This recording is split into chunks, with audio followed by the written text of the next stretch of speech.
Yeah, I mean, thank you for having me.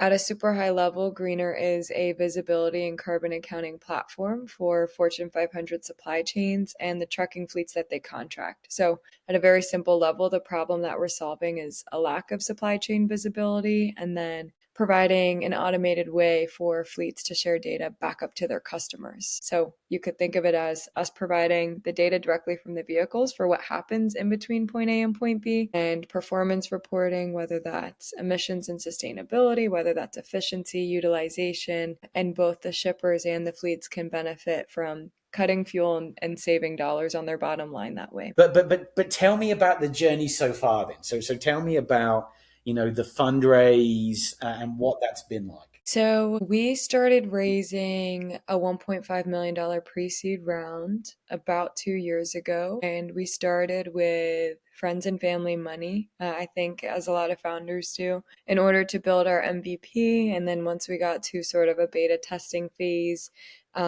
with the initial tech, we were able to attract investment from angels because we had done enough customer discovery where we were pitching angel groups or high net worth individuals, family offices, but not yet institutional funds. And then we were able to, probably a year in, we attracted our first institutional check. That was Pax Momentum. They're wonderful. And that, I would say, boosted our credibility as a startup. And it sort of shortcutted some of the diligence cycles that we went through following that. And I would say, as a founder, had a difficult time understanding like who the right people to be pitching were, whether that's a climate tech investor, whether that's a supply chain tech investor, pre-seed versus seed, and got smarter over time. But it was really difficult because Greener sits at the intersection of climate tech and supply chain tech. And it's like, you have this deregulated environment, climate sort of collapsed as a vertical, the tariffs collapsed the trucking and logistics industry. And so the way that we had to position Greener the past 18 months was entirely different than how we talked about it when we first started fundraising. And ironically, I would say that our new and refined go-to-market approach and narrative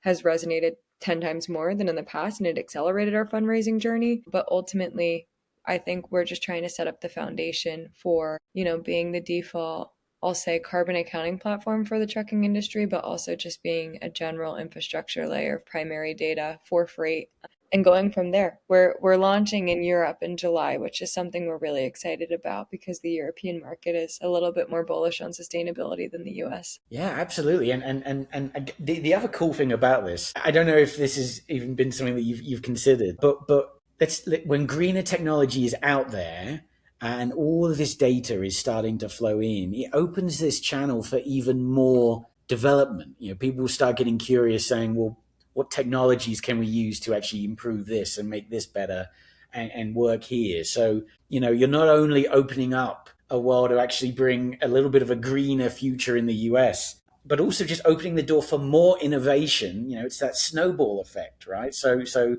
What an exciting time. Thanks.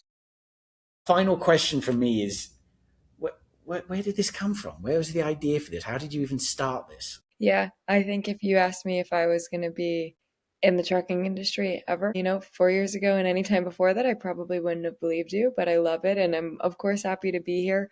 I knew that I wanted to go into climate science. That was like my thing. I think originally when I was in university, I wanted to be a veterinarian. I've always had an affinity for like animals and the environment. And then I was lucky enough to do some climate research, not only in undergrad, but for the National Oceanic and Atmospheric Administration. It was like very nerdy. It was perfect. I didn't want to do anything else. But the research was not taken seriously by policymakers